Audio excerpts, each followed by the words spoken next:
Hey everyone, welcome to CLAT Point and let's start 31 Jan 2023 के the Hindu news discussion को। आज के session में हम जो भी हिंदू, इंडियन एक्सप्रेस और भी जो न्यूज़पेपर हैं उसके इंपॉर्टेंट आर्टिकल्स आए हैं वो कवर करने की कोशिश करेंगे। ठीक है, उससे पहले हम आगे बढ़ें। क्लैट यूजी 2024 के लिए हमारा एवेंजर बैच जो है शुरू हो चुका है। आप चाहें तो इसमें इनरोल कर सकते हैं। डिस्क्रिप्शन से आपको हमारी ऐप डाउनलोड करनी है और डेमो क्लास देख सकते हैं। सारी डिटेल आपको इस कोर्स की वहाँ मिल जाएगी। देखिए, आज का जो पहला आर्टिकल है ना, वो गाइस बात करता है किसके बारे में? नरेगा स्कीम के बारे में। आर्टिकल क्या आया हुआ है देखो, कल इस पे एडिटोरियल भी था प्लस आज एक न्यूज भी आई है।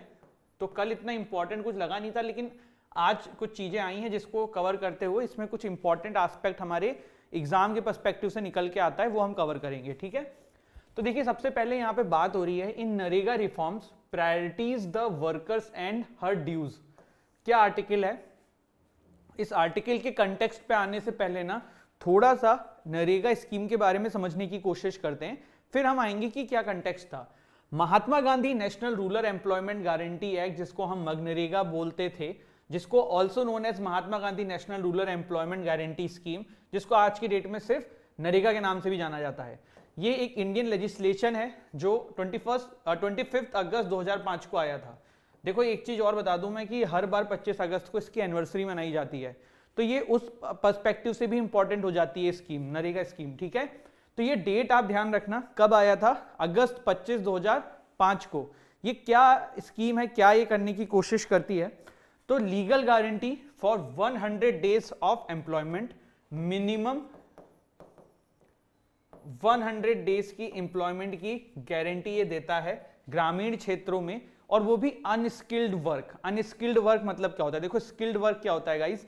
स्किल्ड वर्क में आपको कोई पर्टिकुलर स्किल होती है, जैसे मेरे पास टीचिंग की स्किल है, किसी के पास कोई काम करने की स्किल है, तो वो स्किल जिसके पास ना हो, जो कि लोग अनस्किल हो, तो उन नॉर्मल इंसानों के लिए 100 दिन का मिनिमम गारंटी का वर्क जो है ये स्कीम आपकी प्रोवाइड करने की कोशिश करती है। ठीक है, तो unskilled manual work at the statutory minimum wage. ठीक है, इसके बाद the ministry of rural development MRD, government of India is the monitoring entire implementation. ठीक है, किस मिनिस्ट्री के अंडर में इंप्लीमेंटेशन हो रहा है? Ministry of rural development. ठीक है, इसके बाद ये जो एक्ट है, मेन इसका पर्पस क्या है? देखो आप सिंपल सी एक बात समझो, आपको पहली बार इस स्कीम को सुन के ये फील हो रहा होगा कि इस स्कीम का पर्पस है गरीबों की मदद करना, उनके पास पैसा पहुंचाना। तो उसका क्या पर्पस है? उसका पर्पस ये है कि भाई अगर गरीब इंसान जो है उसके पास पैसा आएगा तो वो मार्केट में पैसा खर्च करेगा और इससे आपकी इकोनॉमी भी जो है वो बूस्ट होगी। ठीक है, तो ये एक मेन पर्सपेक्टिव है। Bridge the gap between the rich and poor in the country. रफली इसमें एक ये भी क्राइटेरिया है कि 1/3 जो है टोटल वर्कफोर्स का must be women. Adult member of the rural household submit their name, age, address with photo of अपना नाम, पता, ये सारी चीजें जो है ग्राम पंचायत को सबमिट करते हैं। ग्राम पंचायत रजिस्टर करता है उन हाउस होल्ड को after making an enquiry and issues a job card. ठीक है, जॉब कार्ड के बाद आप मिनिमम लगातार 14 दिन काम कर सकते हो। रेडियस 5 किलोमीटर के अंदर ही आपको काम मिलना चाहिए। अगर उससे दूर आपको भेजा जा रहा है तो आपको एक्स्ट्रा वेज मिलेगा। ये कुछ छोटी छोटी चीजें हैं इसकी जो आपको याद होनी चाहिए। अगर कल को इस पे पैराग्राफ आता है करंट अफेयर में तो आपसे छोटे छोटे क्वेश्चंस पूछे जा सकते हैं, किलोमीटर वाला ये क्या है, ये चीज। ठीक है, तो 5 किलोमीटर होना चाहिए, अगर उससे ज्यादा है तो फिर आपको एक्स्ट्रा वेज पे किया जाएगा। अभी क्या कंसर्न है, अभी एक रिपोर्ट आई है जिसमें यह देखा गया है कि नरेगा स्कीम के जो फंड्स हैं ना, ये जो हमारे देश के डेवलप स्टेट्स हैं वो अच्छे से यूज कर पा रहे हैं, लेकिन जो पुअर स्टेट्स हैं वो अच्छे से यूज नहीं कर रहे हैं। अब यही तो चिंता का विषय है। जो पुअर स्टेट है जैसे कि बिहार हो गया, तो वहां पे तो इस स्कीम को और ज्यादा अच्छे से यूज करना चाहिए कि जो वहां के लोग हैं उनकी मदद हो पाए, लेकिन ऐसा हो नहीं रहा है। हो क्या रहा है कि जो हमारे देश के डेवलप्ड स्टेट्स हैं वो बेटर तरीके से इस स्कीम का यूटिलाइज कर रहे हैं इंस्टेड ऑफ द आपका जो पुअर स्टेट है। तो अभी सरकार ने ना रिपोर्ट मांगी है कि भाई ऐसा क्यों हो रहा है, तो ये कुछ बात थी। वैसे देखो नरेगा स्कीम में ना there are certain issues.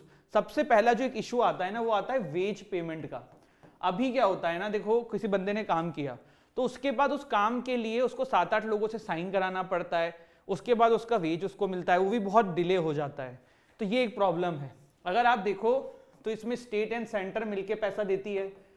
Central government का 18,191 18,191 करोड़ की लाइबिलिटी है अभी भी 24 स्टेट्स को देनी इस स्कीम के अंडर में। तो सबसे पहली चीज तो इस स्कीम को थोड़ा सुधारने के लिए ना, ये जो पेमेंट सिस्टम है ये सही करना चाहिए, ठीक है। प्रेजेंट कंटेक्स्ट आपको पता पड़ा, दिस इज द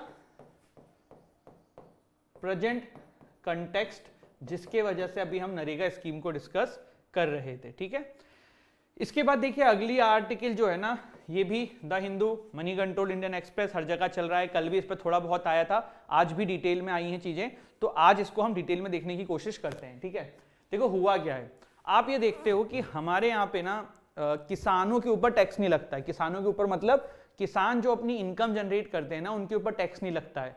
बाकी नॉर्मल जनता के लिए क्या नियम है कि 5 लाख से ज्यादा अगर आपने इनकम जनरेट करी है 1 साल के अंदर, तो आपको जो है टैक्स पे करना पड़ेगा। बट क्या हर किसान गरीब होता है? तो देखो किसानों पे क्यों नहीं लगता है, क्योंकि यही माना जाता है ना, किसान बहुत ज्यादा नहीं कमाता है और उसके इतने पैसे जो आते हैं वो खर्चा पानी मुश्किल से होता है, तो उन पे टैक्स लगा के क्या मतलब। लेकिन देर आर सर्टेन किसान जो कि 15 20 25 30 लाख रुपए साल का टर्नओवर कर रहे हैं। तो एक आम आदमी बोलता है कि भाई मैं दिन रात प्राइवेट जॉब कर रहा हूं, मैं 5 लाख से ऊपर कमा रहा हूं, मेरे पे टैक्स लग रहा है। जो 25 30 लाख किसान कर रहे हैं उन पे टैक्स क्यों नहीं लग रहा है? जो 10 लाख कर रहा है उन किसान पे क्यों नहीं लग रहा है? इसी के लिए अभी ऐसा एक अनुमान लगाया जा रहा है, एक ऐसा कब से काफी समय से क्योस चल रहा है कि इस बार का जो यूनियन बजट आना है उसके अंदर ना आपका काफी सारी प्रोबेबिलिटी है कि ये जो एग्रीकल्चर सेक्टर में किसानों के ऊपर जो है ना वो टैक्स लग जाए। लेकिन अब ये हर किसान के ऊपर नहीं लगाएंगे, ये भी एक क्राइटेरिया सेट करेंगे कि हाँ भाई इस क्राइटेरिया से ऊपर पे लगाना चाहिए, क्योंकि बहुत सारे किसान तो काफी गरीबी का सामना करना पड़ता है और इतने रिच उनको प्रोडक्शन नहीं होती है, बट जिनको होती है उन पे टैक्स लगाना चाहिए और शायद वो कर दिया जाए। अभी काफी न्यूज में चल रहा है। क्यों ऐसा कर सकते हैं? तो इसीलिए कर सकते हैं कि यार सरकार के पास फंड आए, सरकार के पास रेवेन्यू आए, मैं तो कहूंगा इक्वालिटी भी आएगी। भाई अगर आप 5 लाख रुपए कमा रहे हो, एक आम आदमी, वो भी तो गरीबी हुआ ना, वो भी तो टैक्स दे रहा है। तो अगर कोई 7 लाख किसान कमा रहा है तो why can't he give the tax? अब ऐसे इसमें आप लोग बोलेंगे कि सर आप ऐसा कैसे बोल रहे हैं, क्या कह रहे हैं? देखो भाई मेरे भी फैमिली में बहुत लोग खेती करते हैं, मेरे भी दादाजी जो हैं उनका पूरा खेती का ही काम था, अभी भी है।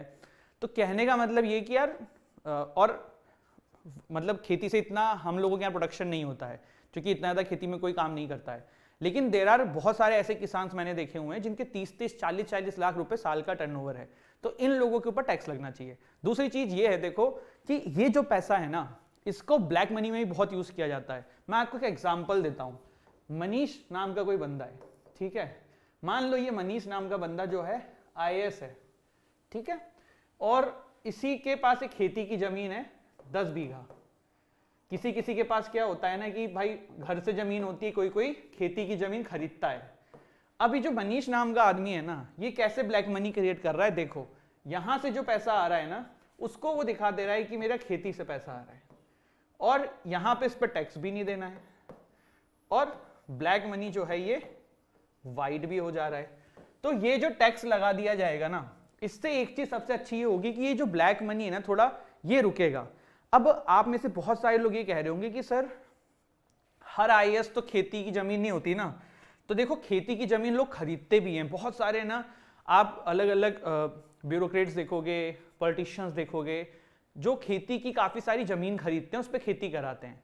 तो उसका पर्पस कहीं ना कहीं यहाँ पे ये भी होता है, गवर्नमेंट को तो रेवेन्यू मिलेगा ही। अब प्रॉब्लम क्या है, ये जो प्रोसेस करने की सोची जा रही है इसमें एक दिक्कत आ रही है। दिक्कत क्या आ रही है वो देखते हैं।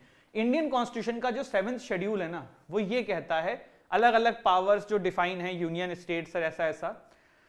तो यूनियन लिस्ट को एंट्री 82 के अंदर पावर है कि सेंट्रल गवर्नमेंट जो है वो टैक्स लगा सकती है except agriculture income. Agriculture income के ऊपर टैक्स लगाने का राइट जो है ना, इसके अंदर किसको दिया गया है? स्टेट को। अब यहीं पे सारा मसला फंस के आ जा रहा है कि अगर सरकार को ये प्रोविजन लाना है तो उनको स्टेट का एसेंट लेना होगा। ऐसा नहीं है कि हमारे देश में कुछ स्टेट्स में किसानों के ऊपर टैक्स नहीं है।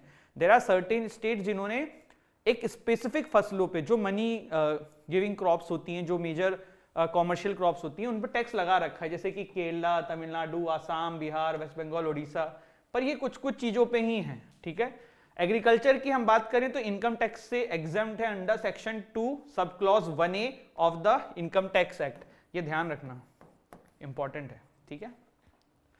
ये 2 आर्टिकल हमने डिस्कस किए। तीसरा आर्टिकल भी ना अब हम टैक्स से रिलेटेड डिस्कस करने वाले हैं। ये बात हो रही है किसकी? टोबैको प्रोडक्ट की। देखो, आपने कितनी बार कैंसर से रिलेटेड स्कीम्स देखी होंगी सरकार की, आपने वो धुआं वाला जो है अक्षय कुमार का एड देखा होगा। तो आपको क्या ये बात पता है कि सरकार जो है काफी सारा पैसा जो है वो कैंसर या फिर टोबैको का सेवन ना करो इसके लिए यूज करती है। तो राइटर जो है ना वो ये बोल रहे हैं, या फिर जो आर्टिकल अभी आ रहा है ना वो ये आ रहा है, ये देखो कल का है शायद, ये कल द हिंदू में ना एडिटोरियल आया था और आज इंडियन एक्सप्रेस में एक छोटा आर्टिकल निकला था, तो दोनों को मर्ज करके मैं डिस्कस कर रहा हूं।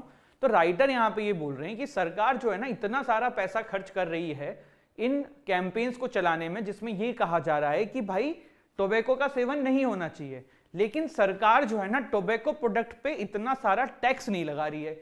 मतलब जितना सरकार को टोबैको प्रोडक्ट से टैक्स नहीं मिल रहा है उससे ज्यादा सरकार जो है वो इन स्कीम्स पे चला दे रही है।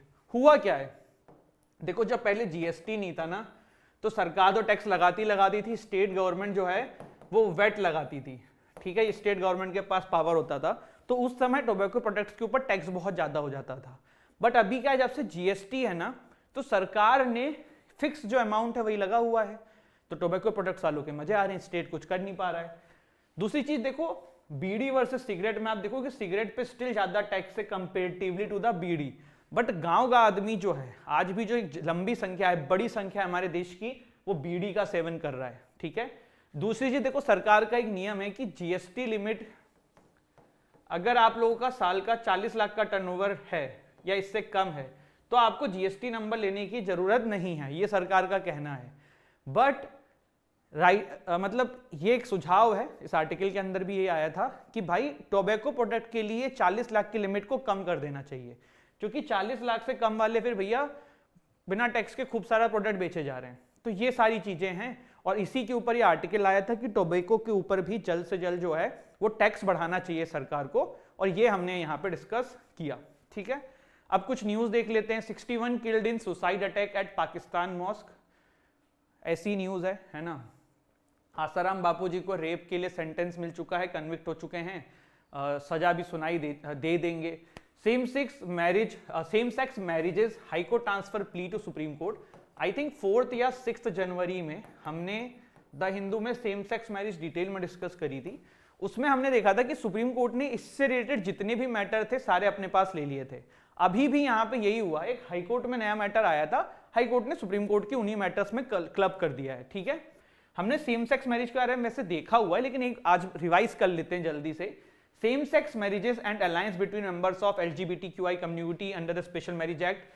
स्पेशल मैरिज एक्ट क्या है आपको याद होगा, मैंने बताया था, जो अलग अलग रिलीजन के लोग आपस में शादी करना चाहते हैं तो वो लोग स्पेशल मैरिज एक्ट का यूज कर सकते हैं। स्पेशल मैरिज एक्ट के अंदर एलजीबीटीक्यूआई+ कम्युनिटी ये डिमांड कर रही है कि हमें भी राइट मिले स्पेशल मैरिज एक्ट के अंदर शादी करने का, जो कि अभी नहीं दिया हुआ है, ठीक है।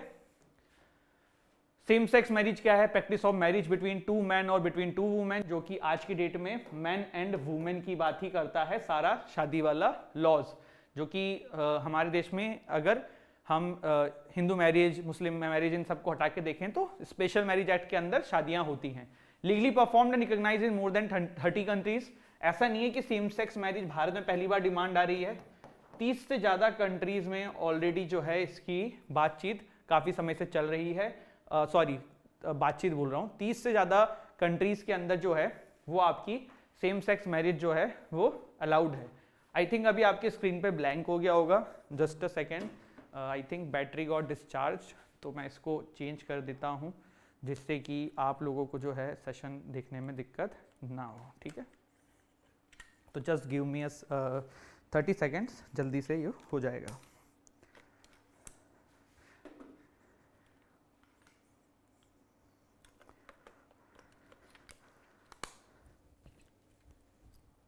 हो गया बस।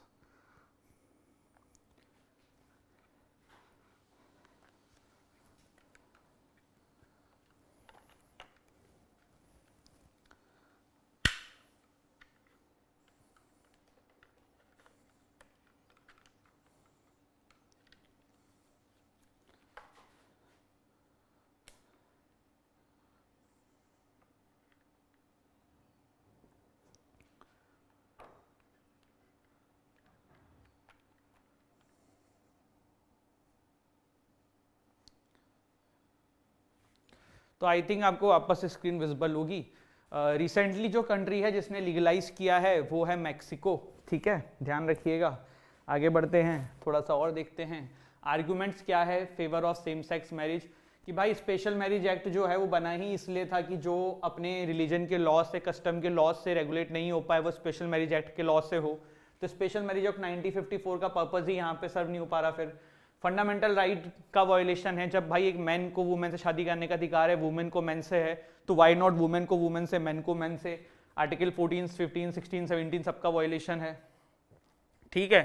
राइट टू इक्वालिटी का वायोलेशन है। ग्लोबल फैक्ट्री से भाई ऐसा तो है नहीं कि सिर्फ आप क्या ही कर रहे हैं, 30 से ज़्यादा कंट्रीज में रेगुलेट हो चुका है, तो वाई नॉट इंडिया। बहुत सारे केसेस भी हैं जैसे कि NALSA versus union of India, article 14, 15, 16, 19 and 21। ये सिर्फ और सिर्फ बायोलॉजिकल सेक्स के ऊपर नहीं रोका जा सकता है। ऐसा नहीं कि भाई सिर्फ मेल को मिलेगा फीमेल को मिलेगा, ये सबके लिए एप्लीकेबल होना चाहिए। और सेम चीज़ हमने सुनने में आई थी, सेम चीज़ सुप्रीम कोर्ट ने नवतेज सिंह जोहर जो कि डीक्रिमिनलाइजेशन सेक्शन 377 ऑफ आईपीसी है, एंड केएस पुट्टास्वामी जो राइट टू प्रिवेसी की बात करता है, तो उनको भी अगर हम एक्सप्लोर करें तो वो भी कहीं ना कहीं इस चीज़ों को कहते हैं कि सेम सेक्स मैरिज का जो राइट है वो मिलना चाहिए, ठीक है। स्पेशल मैरिज एक्ट क्या है, तो देखो हमारे यहाँ पे हिंदू मैरिज एक्ट 1955 है, मुस्लिम मैरिज एक्ट 1954 है। आप ये सोच रहे हो कि सर इतनी जल्दी इसको क्यों पढ़ा रहे हैं, एक्चुअली ये 4 जनवरी को हमने पूरा डिटेल में किया हुआ है। जिन्होंने नहीं देखा है उस दिन सेशन जाके देख लो, आज बस रिवीजन टाइप से मैं करा रहा हूँ, ठीक है। Under the special marriage act 1954 मैंने बताया सिविल मैरिजेस का है। इंडियन नेशनल जो भारत में रह रहे हैं, फॉरेन कंट्रीज में रह रहे हैं, जो भी कपल इसमें शादी करना चाहता है उसको नोटिस सर्व करना होता है with the required documents to the marriage officer before 30 days. जब भी आपको करना है उससे 30 दिन पहले। यहाँ पे ना इसको लेके काफ़ी बवाल होता है, क्योंकि इसमें क्या होता है ना, जो मैरिज रजिस्ट्रार के सामने आपको 30 दिन पहले डॉक्यूमेंट सबमिट करने होते हैं, और आपके शादी के उससे पहले ना नोटिस लग जाता है, और उसमें आपका नाम लिखा रहता है, एड्रेस लिखा रहता है, पता लिखा रहता है। आप इसको ऐसे समझो कि देयर इज़ अ बॉय जिसका नाम है ए और एक गर्ल है जिसका नाम है बी, दोनों ने घर से भाग के शादी करी। There is one guy who is Hindu, other is Christian, ठीक है। अब भाई उनका जो जहाँ पे भाग के वो रह रहे हैं उसका पूरा एड्रेस नोटिस बोर्ड पे चिपका हुआ है। भाई वो लड़की का बाप गया, उसने तो देखा रही यहाँ रह रहे हैं, रात में गए, मारा पीटा, लेके चले गए बच्चे को। तो ये मतलब जो राइट टू प्राइवेसी का वायलेशन है कि पूरा डेटा जो है पब्लिक कर देना, तो ये एक अपने आप में एक अलग मुद्दा जो है वो चलता रहता है, ठीक है। एप्लीकेबिलिटी किस पे, हिंदू, मुस्लिम, बुद्धिस्ट, सिख, क्रिश्चियंस, पारसीज, जूइज सब लोग इसमें अलाउड हैं स्पेशल मैरिज एक्ट में।